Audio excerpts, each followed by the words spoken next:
The rhythmic thunder of the steel mill usually meant a paycheck, but tonight, it sounded like a funeral march. Maria stood paralyzed in the center of her living room, her boots crunching over the jagged remains of the front window. A heavy brick lay on the carpet like a discarded organ, and the words scrawled on the attached note, "Pay up or the kids are next," seemed to vibrate with every industrial pulse from the factory down the road. In the hallway, the shadow of her husband Jake flickered as he tried to hide a shaking hand behind his back, his eyes darting toward the basement stairs instead of his terrified children. The smell of scorched metal from Maria's work clothes mingled with the cold, damp air rushing through the broken glass. She didn't look at the debt notice or the empty cupboards.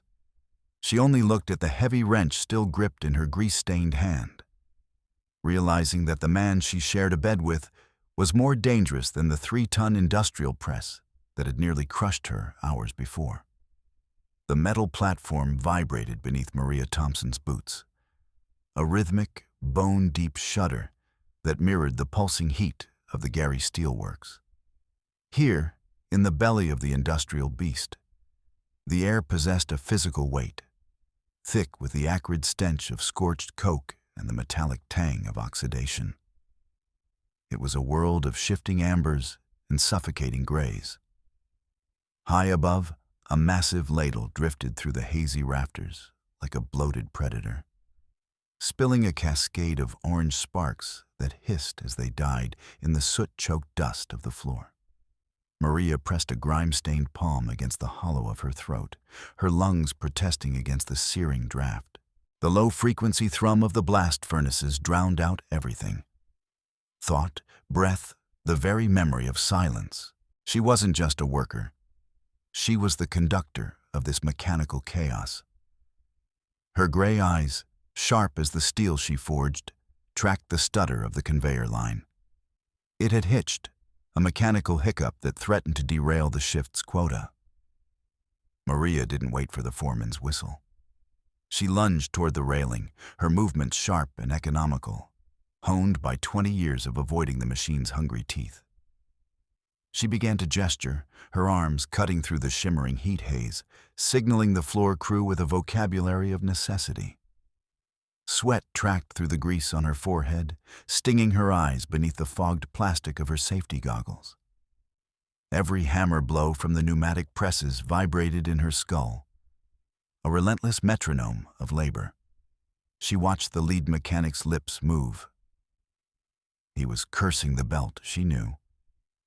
And she barked a command back, her voice a rasping ghost against the din.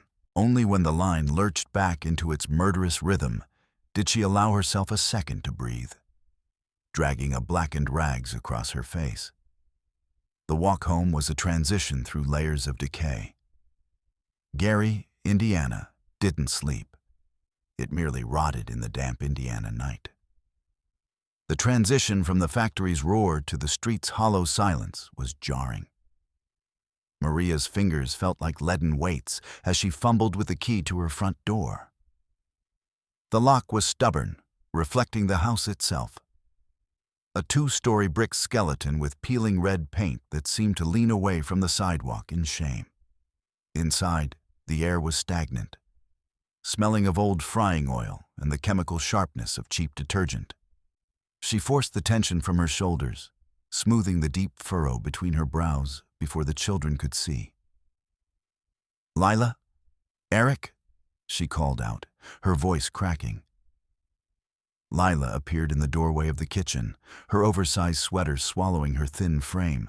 At 16, the girl already carried the Thompson look, that guarded, watchful stillness. She didn't offer a hug. She just leaned against the doorframe, her thumb worrying a ragged cuticle.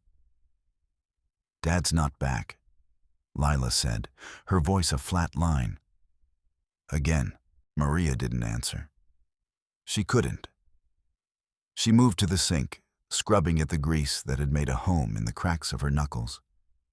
The water was lukewarm. Her mind drifted to Jake.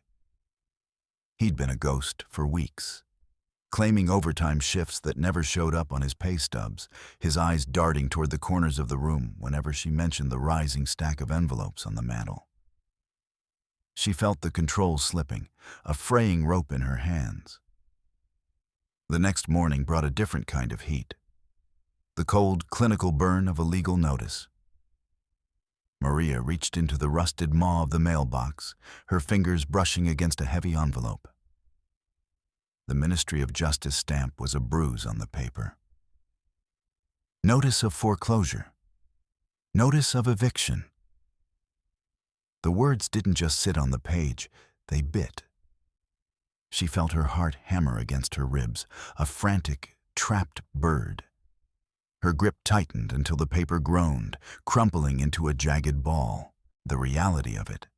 The years of double shifts, the skipped meals, the bone-weary exhaustion.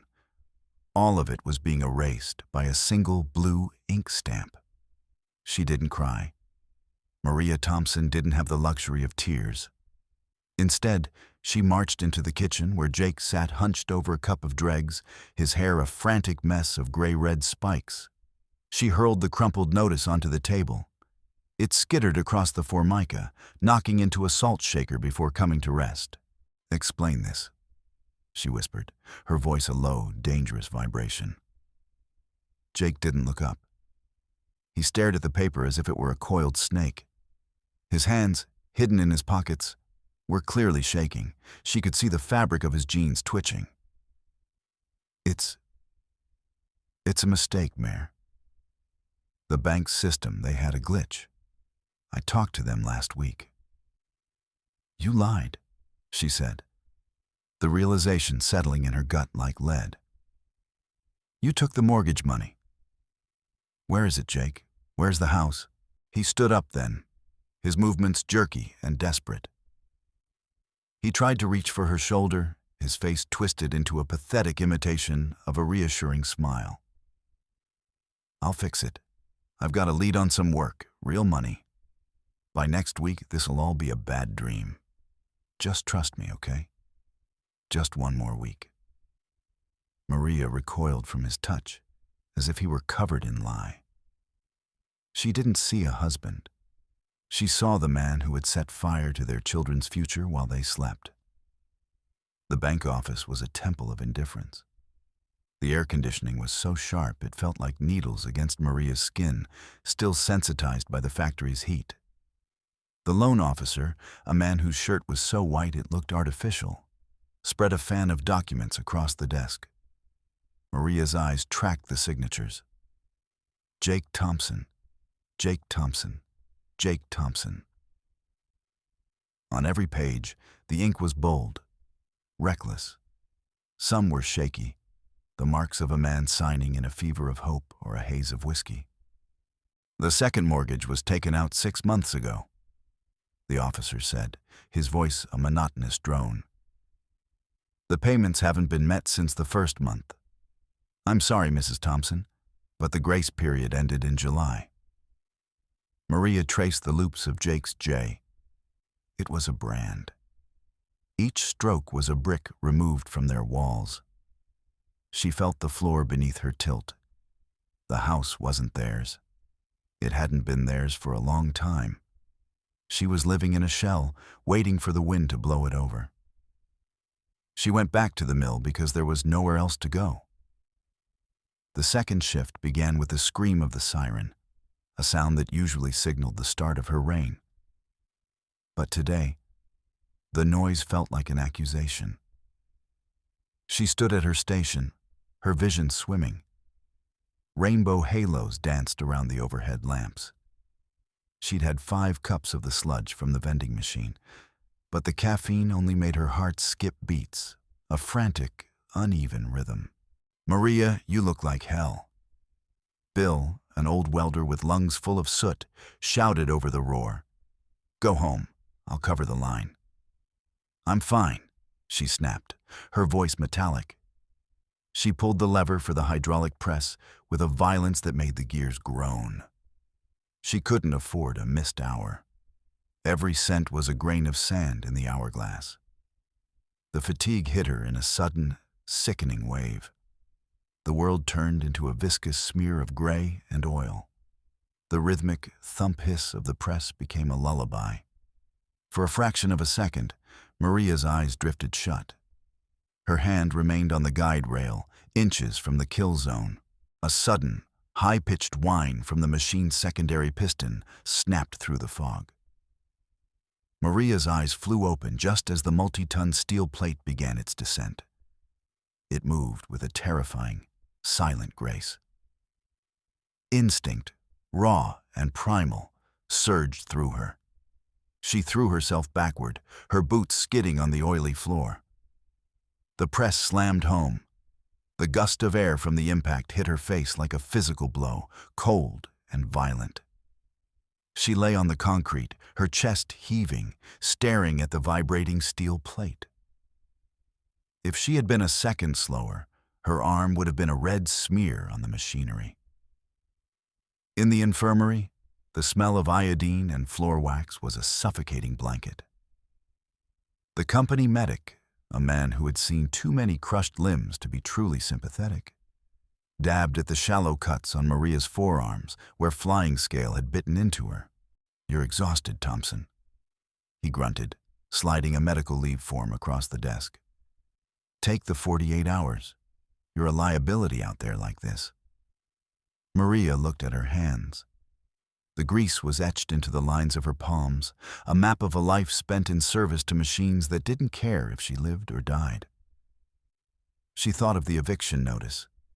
She thought of the empty pantry. She stood up, ignoring the way her knees wobbled. "I'm going back to work," she said, her voice a low hammer strike. "Maria." "I don't have time to bleed," she interrupted, snatching her jacket. She walked out of the clinic and back into the roaring maw of the plant, the rhythm of the machines now sounding like a countdown. The walk home that evening felt like a descent into a war zone. As she turned the corner onto her street, the sound of breaking glass shattered the twilight. Maria froze. Her house sat under the jaundiced glow of a street lamp. But something was wrong. One of the front windows was a jagged black hole. She ran. Her boots crunched on the glass littering the porch. Inside, the living room was a mess of shadows and dust. A heavy brick lay in the center of the rug, a fragment of the outside world that had forced its way in. Maria knelt, her breath coming in ragged hitches. Attached to the brick with a thick strip of duct tape was a scrap of newsprint. "Pay up, or the kids are next." The words were written in thick, black marker. Maria's stomach lurched. "Lila? Eric?" she screamed, her voice tearing at her throat. A muffled sob came from the hallway. She found them in the back bedroom, huddled in the space between the bed and the wall. Lila was holding Eric so tightly, her knuckles were white. The boy's eyes were wide, vacant with a shock that went deeper than tears. Maria pulled them into her arms, her frame shaking with a cold, crystalline fury. The sanctity of her home had been violated. The predators weren't just at the door. They were throwing stones through the windows. She left the children with a neighbor, a woman named Rachel, who had seen enough of Gary's darkness to not ask questions. Maria didn't go back to the house. She went to the garage. The smell of gasoline and damp earth filled the cramped space. In the flickering light of a dying bulb, she saw Jake. He was frantic, his movements the jerky ticks of a cornered animal. He was wrapping their old television in a moth-eaten blanket, his keys clutched between his teeth. "Where are you going, Jake?" He jumped, the television nearly slipping from his hands. "Mayor, I was just... the shop down on 4th. They buy electronics. I just need $20 for the buy-in." "I have a feeling, Mayor. A real feeling." Maria stepped into the doorway, her shadow stretching long and monstrous across the concrete floor. "A feeling? They threw a brick through the window, Jake. They threatened Lila and Eric." Jake's face crumbled. He dropped the television. It hit the floor with a dull thud and the sound of shattering tubes. He slumped against the workbench, burying his face in his hands. I didn't mean for it to get this far. I thought I could win it back. I just needed one good hand. Who do you owe? Maria's voice was a whisper, but it cut through the room like a blade. The butcher, Jake sobbed. And his people. The interest. It's not money anymore, Mare. It's everything. The name sent a chill down her spine. The butcher was a myth of the Gary underworld. A man who didn't just collect debts. He dismantled lives. A sudden screech of tires outside the garage made them both freeze. Through the cracked window, Maria saw a black sedan slide to the curb. Two men stepped out, their leather jackets gleaming under the street lamp like beetle shells. One of them adjusted a heavy weight beneath his arm. The other, a man with a jagged scar across his throat, spat on Maria's walkway. They're here, Jake whimpered, scrambling toward the back of the garage. Get in the house, Maria commanded, her voice cracking like a whip. Get in the house and lock the door. She didn't follow him. She reached for the heavy iron poker she kept by the garage stove. Her fingers curled around the cold metal. She wasn't a victim. She was a Thompson. And in this city, that had to mean something. The night air was thick with the smell of lake damp and impending rain. Maria watched from the shadows of the porch as the two men approached. They didn't walk like creditors. They walked like owners. Jake, the scarred one shouted, his voice a gravelly rasp. We know you're in there, you little rat.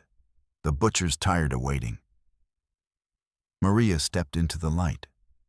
The poker was held low at her side, hidden by the folds of her work jacket. He's not here, she said, her voice steady. A lie forged in the same furnaces as the steel she worked. The men stopped. The scarred one looked her up and down, a slow, predatory grin spreading across his face. The wife. Well, you're a lot prettier than the mess Jake described. Maybe you can help us settle the account? He took a step onto the porch. Maria didn't move. She felt the weight of the poker, the balance of it. One more step, she said, and I'll show you exactly how we settle things in this house. The man laughed, a dry, hacking sound. But he didn't take the step. There was something in Maria's eyes. The hard, flat stare of someone who had looked into the fire and didn't blink. We'll be back, lady, the second man said, pulling his partner away. And next time, we won't be knocking. They retreated to the car, the engine roaring to life with a defiant growl. Maria watched them disappear into the gloom, her knuckles white around the iron rod. The reprieve was temporary. She knew the geography of this war. She went back inside and found Jake in the kitchen, his head on the table. He looked small, a discarded thing. She didn't feel pity. She felt a cold, clinical necessity. She went to the bedroom, to the loose floorboard beneath the dresser. She reached into the dark space, her fingers searching for the tin tea box. This was the college fund, the escape hatch. Every dollar she had scraped together over 10 years was in that box.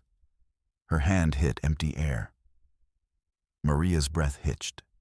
She reached further, her nails scratching against the wood. Nothing. She ripped the floorboard up entirely. The space was empty. A single copper button lay in the dust, a mocking remains of her life's work. Jake. She found him in the hallway, his eyes wide and glazed. The money, she gasped, her voice failing her. The box under the floor. I was going to double it, Mare. He whispered, backing away from her. The red sector. They had a high-stakes game tonight. I knew the dealer. I knew I could win. Maria didn't hit him. She didn't have the energy. She felt the world go gray at the edges. Everything she had built, the fragile scaffolding of their lives, had been kicked out from under them. "Where's the game?" she asked, her voice sounding like it was coming from a great distance. "The old mill," Jake said, his voice trembling. "Section 4, the basement Batovka." Maria didn't wait. She grabbed her keys and her heavy work coat. She didn't look at him as she walked out. She had to get that money back. Without it, they were ghosts. The factory at night was a different beast. The shadows were longer, the machines louder. Maria slipped through the perimeter fence, the chain link tearing at her sleeve. She knew the shortcuts, the blind spots of the security cameras. She moved like a shadow through the stacks of rebar and rusted piping. Section 4 was a graveyard of decommissioned equipment. The air here was stagnant, smelling of old grease and rot. She followed the sound, a low, rhythmic thumping that wasn't a machine. It was music and voices. She found the Batovka, a small, reinforced shack tucked behind a row of dormant boilers. The windows were painted over with thick, black lacquer, but light leaked through the cracks in the door. Maria didn't knock. She kicked the door open. The room was a choked haze of cigarette smoke and desperation. Half a dozen men sat around a makeshift table covered in green felt. In the center, a pile of crumpled bills sat like a funeral pyre. Jake was there. He was hunched over his cards, his face a mask of sweat and terror. He looked up, his eyes bugging out at the sight of her. "Maria, what are you—" "Get up," she said, her voice cutting through the laughter of the other men. "Give me the money and get out." A man at the head of the table, a massive, slab-chested figure with a tattoo of a butcher's knife on his forearm, leaned back. Now. The lady wants to play? Or maybe she's just here to collect her property. "I'm here for my children's money," Maria said, stepping into the room. The butcher grinned. He had teeth like yellowed piano keys. "The money's on the table, sweetheart. And in this room, the only way to get it back is to win it." Maria looked at Jake. He looked like he was about to faint. She looked at the pile of cash. Her life was sitting on that table, being gambled away by men who didn't know the value of a day's work. "Fine," Maria said, pulling a chair to the table. "Deal me in." The game was a blur of numbers and faces. Maria didn't know poker, but she knew people. She knew the way a man's pulse jumped in his neck when he was bluffing. She knew the way the butcher leaned forward when he had a winning hand. She played with a cold, mechanical precision, her face a mask of steel. But the house always wins. Within an hour, the pile of cash in front of her had dwindled to nothing. The butcher swept the last of her bills toward him with a meaty hand. "Looks like the well's dry, Mrs. Thompson," he purred. "Unless you've got something else to wager?" Maria felt the walls closing in. The heat in the small room was unbearable, the smell of smoke and sweat cloying. She looked at Jake, who was sobbing silently in the corner. She looked at the butcher. "I have the house," she said, the words tasting like ash. "The deed is in my name. I'll wager the house against the debt." The room went silent. Even the butcher seemed taken aback. "The house? You'd risk your roof for a hand of cards?" "It's not a risk if I win," Maria said. The hand was dealt. Maria's fingers felt numb as she looked at her cards. A pair of tens. Nothing. The butcher was smiling, a slow, confident curve of his lips. "I'll see your house," he said, flipping his cards. A straight. Maria felt the world tilt. The room began to spin. The faces of the men blurred into a single, mocking mask. She had lost. She had lost everything. Suddenly, the door to the Batovka exploded inward. 3 men burst in, their faces covered in balaclavas, sawed-off shotguns leveled at the table. "Nobody move!" one of them screamed. The room erupted into chaos. Tables were overturned, chairs flying. The butcher reached for a weapon beneath the table, but a shotgun blast shattered the light fixture above his head, raining glass and sparks down on them. Maria dove for the floor, her hands over her head. She felt a heavy weight slam into her, Jake trying to crawl under the table. "The money!" he screamed. "Get the money!" In the darkness and the smoke, Maria saw the pile of cash scattered across the floor. She lunged for it, her fingers clawing at the dirt-streaked bills. A heavy boot slammed down on her hand, crushing her fingers against the concrete. She screamed, but the sound was lost in the roar of another shotgun blast. She looked up and saw the butcher struggling with one of the gunmen. The man's mask had slipped, revealing the scarred face of the man who had been at her house. It wasn't a robbery. It was a hit. Maria scrambled to her feet, pulling Jake with her. "We have to go, now!" They burst out of the Batovka and into the cavernous darkness of the mill. Behind them, the sounds of the struggle continued. Shouts, the wet thud of blows, the occasional flash of gunfire. They ran through the maze of machinery, their breath coming in ragged gasps. Maria's hand throbbed, her fingers feeling like they were on fire. But she didn't stop. She couldn't stop. They reached the main floor, the massive furnaces looming like ancient gods in the gloom. Maria saw a red lever on the wall, the emergency steam release. She grabbed the handle and pulled. A deafening roar filled the plant as a wall of white, high-pressure steam erupted from the overhead pipes. The air turned into an opaque, scalding fog. "Maria, I can't see," Jake cried out, his voice lost in the hiss. "Keep moving," she shouted back, her hand fumbling along the cold steel of a guide rail. She felt a hand grab her shoulder, a heavy, powerful grip. She spun around, her heart leaping into her throat. It was the butcher. His face was a mask of blood and fury, his eyes wild. "You think you can run with my money?" he hissed, his fingers digging into her collarbone. Maria didn't think. She reached for the heavy wrench hanging from her belt and swung it with every ounce of strength she had left. The metal connected with his temple with a sickening crack.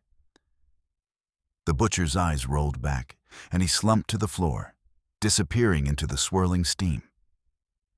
Maria stood there for a moment, the wrench trembling in her hand. She felt a strange, cold clarity. The world was broken, and she was the only one left to fix it. She found Jake huddled near the exit, his face white with terror. She grabbed him by the arm and pulled him out into the night. The rain had started, a cold, needle-like drizzle that felt like heaven against her scorched skin. They ran until they reached the safety of the neighborhood, the lights of the houses flickering like distant stars. Maria stopped under a street lamp, her chest heaving.